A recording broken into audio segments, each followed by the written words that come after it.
मुन्नी सहेली, तुम रो क्यों रही हो? क्या हुआ है तुम्हें? गुड़िया, क्या हम बेटियां पक्षी माता पिता पर बोझ होती हैं जो उन्हें हमारी शादी की जल्दी पड़ जाती है? नहीं मुन्नी, ऐसा तो कुछ नहीं होता। मेरी मम्मा ने कभी मुझे ऐसा कुछ नहीं कहा और ना ही उन्हें मेरी शादी की कोई जल्दी है। गुड़िया, तुम्हारी मम्मा बहुत अच्छी है। मुन्नी गुड़िया को सारी बात बताती है। गौरी आंटी को ऐसे नहीं कहना चाहिए। मैं अपनी मम्मा को तुम्हारे घर लेकर आऊंगी और मेरी मम्मा तुम्हारी मम्मा को समझाएगी। फिर गुड़िया अपने घर जाती है और जाकर सारी बात अपनी मम्मा को बताती है। गौरी बहन को क्या हो गया है, वो ऐसे क्यों कह रही है? चलो गुड़िया बेटी, हम अभी गौरी बहन के घर जाते हैं। रानो चिड़िया अपनी बेटी गुड़िया के साथ गौरी कवि के घर जाती है। लो रानो, तुम खुद ही आ गई। मैं तुम्हारी तरफ ही आने वाली थी। माँ वाले जंगल में एक बहुत अच्छा रिश्ता है। माँ की नजर में एक कौवा पक्षी है, लकड़ी की फैक्ट्री में काम करता है, अच्छा खासा कमा लेता है, हमारी मुन्नी को खुश रखेगा। एक मिनट गौरी बहन, ये सब क्या कह रही हैं आप? हमारी मुन्नी की अभी उम्र ही क्या है और आपको मुन्नी की शादी की फिक्र भी पड़ गई है। यही तो कुछ दिन है जब मुन्नी बेटी घर पर रहकर इस समय का आनंद लेगी और फिर आपके साथ भी समय गुजारेगी। रानो, सबकी अपनी अपनी मर्जी होती है। मुन्नी मेरी बेटी है और मैं चाहती हूँ मैं अपनी बेटी की शादी जल्दी कर दूँ। इसे तुम्हें क्या समस्या है? बस मैंने सोच लिया है और मुझे वो रिश्ता भी मंजूर है।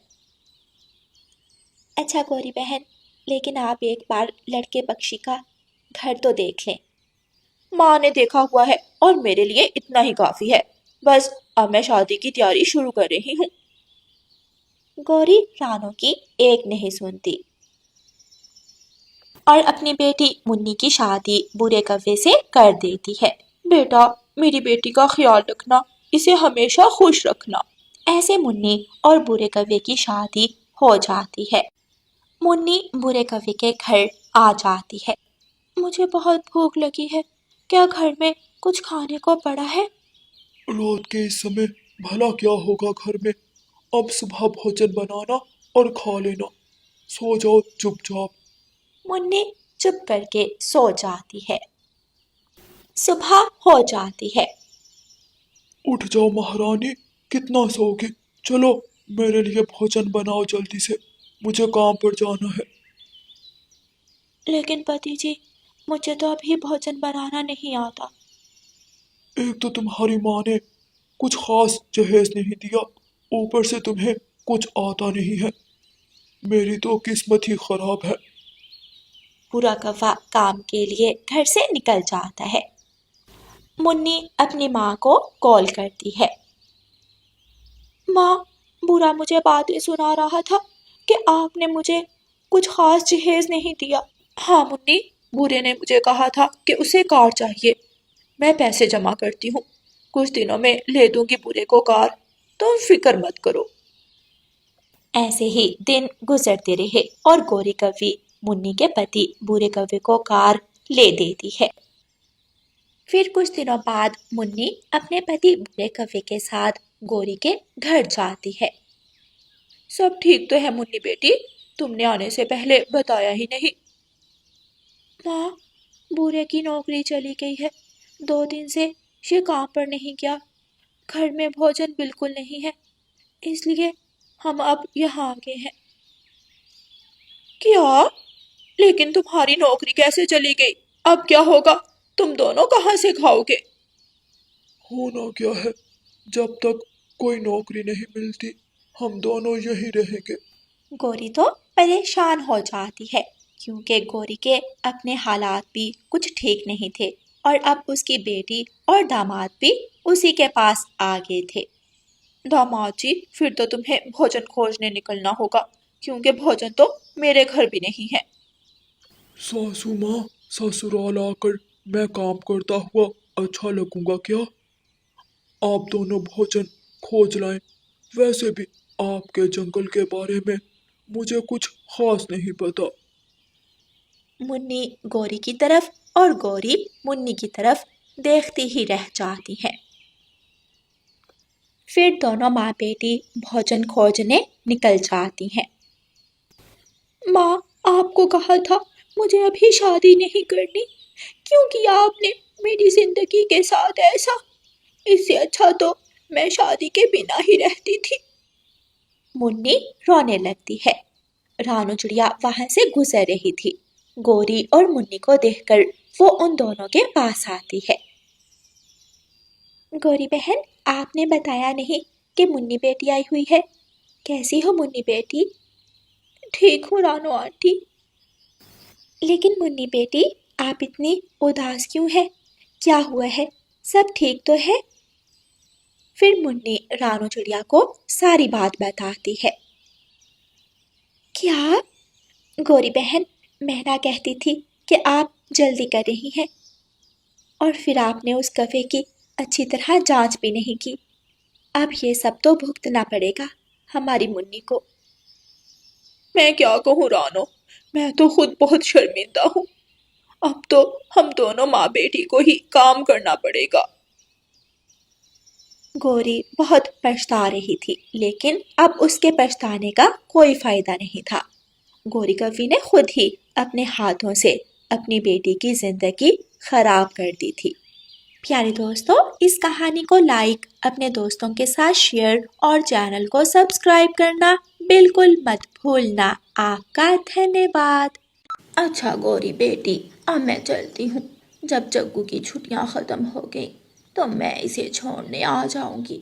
सासू माँ, गौरी को भी 2-4 दिन के लिए ले जाएं। आपको अपनी बेटी से गप्पे लड़ाने का मौका मिल जाएगा और मुझे शांति। चुप करो तुम, मैं यही रहूंगी। वैसे भी मेरा यहाँ रहने से तुम्हें कौन सा कोई फर्क पड़ता है? तुम कौन सा कोई काम करते हो जो मेरे जाने के बाद बदल जाओगे?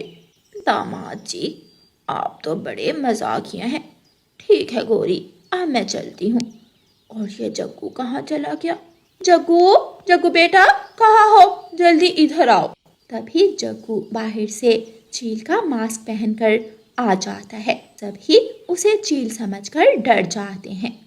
चील, चील, गौरी, मुझे बचाओ। कालू, खड़े क्या देख रहे हो? भगाओ इस चील को यहाँ से। मैं भगाऊं ताकि चील मुझे ही खा जाए? तभी जग्गू चील का मास्क अपने चेहरे से हटाता है। डरा दिया, डरा दिया, उल्लू बनाया, बड़ा मजा आया। चील नहीं है, मैं हूँ जग्गू, आपका बेटा। जग्गू बेटा, तुम तो बहुत शरारती हो गए हो। एक थप्पड़ लगाऊंगी तो सारी शरारत बाहर निकल जाएगी। जग्गू बेटा, तुमने हमारी जान ही निकाल दी थी। जग्गू बेटा, अब अगर शरारत खत्म हो गई हो तो चले, बाद में हमें बस नहीं मिलेगी। हाँ हाँ, चले नानो। गौरी की माँ अपना सामान उठाती है, जग्गू को साथ लेती है और वहाँ से चली जाती है। गौरी की माँ और जग्गू हवाई बस में बैठते हैं और अपने जंगल की तरफ चले जाते हैं। गौरी, बहुत भूख लग रही है, कुछ खाने को बनाओ ना। तभी उन दोनों को बाहर से की खुशबू आने लगी है। ये इतने मजे की खुशबू कहाँ से आ रही है? चल गौरी, खुशबू का पीछा करते हैं। वो दोनों उस खुशबू का पीछा करते हैं। वो एक घर के बाहर चले जाते हैं। अंदर बुलबुल मजेदार खिचड़ी बना रही थी। उन दोनों के मुंह में पानी आ जाता है। कालू जी, ये खिचड़ी हम कैसे खाएं? ये मोटी बुलबुल तो हमें कभी भी खिचड़ी खाने को नहीं देगी। तुम चिंता क्यों करती हो? मेरे दिमाग में अभी अभी एक मजेदार आइडिया आया है। ऐसा कहकर कालू कौवा अपने घर जाता है और चील का मास्क उठाकर ले आता है। गौरी, हम भी जग्गू की तरह ये चील का मास्क पहनकर इस मोटी बुलबुल को डराते हैं। ये डरकर भाग जाएगी और हम दोनों अंदर जाकर खिचड़ी खा लेंगे। अब मैं समझी, जग्गू के अंदर इतनी शैतानियाँ कहाँ से आती हैं? ये सारे गुण मुझसे ही लिए हैं मेरे बेटे जग्गू ने। मेरी तरह अक्लमंद है वो। गौरी कवि चील का मास्क पहनकर खिड़की से चील की आवाज निकालती है। ए मोटी बुलबुल, आज मैं तुझे खा जाऊंगी। हाय, मैं मर गई। ये शिकारी चील कहाँ से आ गई? मुझे अपने घर से निकलना होगा और अपनी जान बचानी होगी। बुलबुल डरते हुए घर से भाग जाती है। बुलबुल के जाते ही दोनों कौवे बुलबुल के घर में घुस जाते हैं। वाह कालू, तुम्हारा तो ये प्लान काम कर गया। आज मुझे लग रहा है कि तुमसे शादी करके कुछ फायदा तो हुआ। चलो गौरी, जल्दी से खिचड़ी खत्म करते हैं, कहीं बुलबुल वापिस ना आ जाए। दोनों मिलकर बुलबुल की सारी खिचड़ी खा जाते हैं। वाह, मजा आ गया। कालू जी, अब हम हर रोज ऐसे ही चील का मांस पहनकर बाहर आएंगे और इन कमजोर पक्षियों का खाना खा जाया करेंगे। दोनों कौवे खिचड़ी खाने के बाद वहां से चले जाते हैं। थोड़ी देर बाद बुलबुल भी वापस अपने घर आ जाता है। ना जाने वो चील कहाँ से आ गई। अच्छा ही हुआ जो मैं यहाँ से भाग गई और अपनी जान बचा ली। तभी बुलबुल की नजर खाली देगची पर पड़ती है। मेरी खिचड़ी कौन खा गया? चील तो मांस खाती है, फिर मेरी खिचड़ी कौन खा गया? अगले दिन गौरी कौवी कालू कौवे से कहती है, कालू जी, कल तो बहुत मजा आया।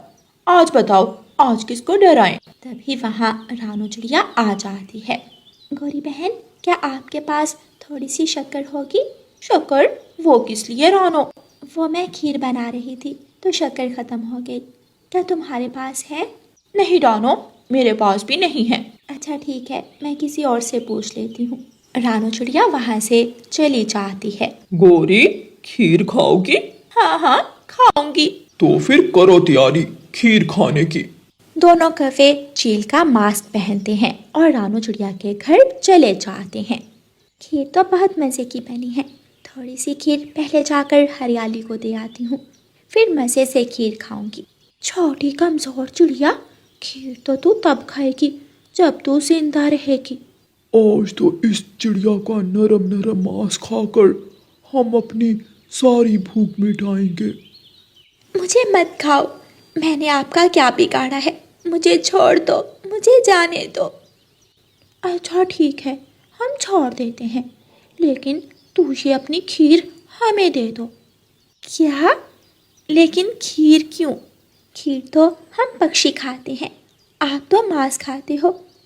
और आधा काला और आधा सफ़ेद चील तो मैंने पहली बार देखा है, और मुझे ये आवाज़ भी सुनी सुनी लग रही है। बहुत जुबान चल रही है तेरी। चल, अब तुझे ही पहले खाते हैं। नहीं नहीं, ले जाएं, मेरी खीर ले जाएं, बस मुझे छोड़ दें। दोनों कालू और गौरी रानू चिड़िया से खीर लेते हैं और वहाँ से चले जाते हैं। ऐसे ही दोनों कौवे पक्षियों को मास्क पहनकर डराने लगे और उनका खाना खाने लगे।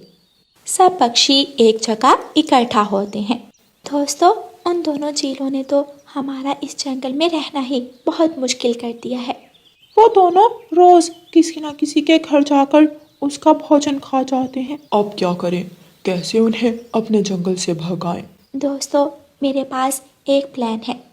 मैं फिर से खाना बना और मैं उसमें नींद की दवा मिला देती हूँ। जब वो दोनों चीलें खाना खाने आएंगी तो मेरा खाना खाकर सो जाएंगी। फिर उन दोनों को एक पेड़ के साथ बांध दें। सब रानू चिड़िया की बात मान जाते हैं। रानू चिड़िया अपने घर जाती है और खाना बनाने लग जाती है। दोनों कौवे मास्क पहनकर फिर से रानू चिड़िया के पास चले जाते हैं।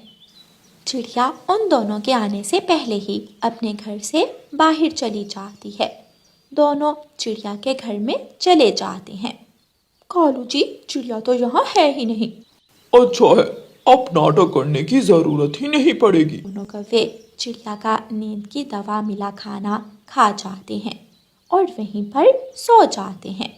तब तक बाकी पक्षी भी चिड़िया के घर आ जाते हैं। जैसे ही तोता एक चील के सर पर हाथ मारता है, गौरी का मास्क उतर जाता है। गौरी, गौरी हमें डरा रही थी। मैं भी कहूँ, आवाज़ कोई जानी पहचानी लग रही है। अगर ये गौरी है तो दूसरा जरूर कालू होगा। कबूतर कालू कौवे का मास्क उतार देता है। अब इनका क्या करें? इन्हें चील बनने का बहुत शौक है। चलो दोस्तों, इन दोनों को चील के इलाके में बांध आते हैं। जब कालू और गौरी की आंख खुलती है तो वो एक सूखे पेड़ के साथ बंधे थे। कालू जी, ये हम कहाँ हैं? गौरी, ये तो चीलों का इलाका है। हमारे मास्क वो कहाँ गए? हम तो रानू चिड़िया के घर खाना खा रहे थे। लगता है हम पकड़े गए। जंगल के पक्षियों को हमारे मास्क का पता चल गया है। अगर हम यहाँ से ना निकले तो थोड़ी देर बाद कोई चील आकर हमें खा जाएगी। ऐसे दोनों कौवे पेड़ के साथ बंधे रोते रहते हैं और उन्हें उनके किए की सज़ा मिलती है। प्यारे दोस्तों, इस कहानी को लाइक, अपने दोस्तों के साथ शेयर और चैनल को सब्सक्राइब करना बिल्कुल मत भूलना। आपका धन्यवाद।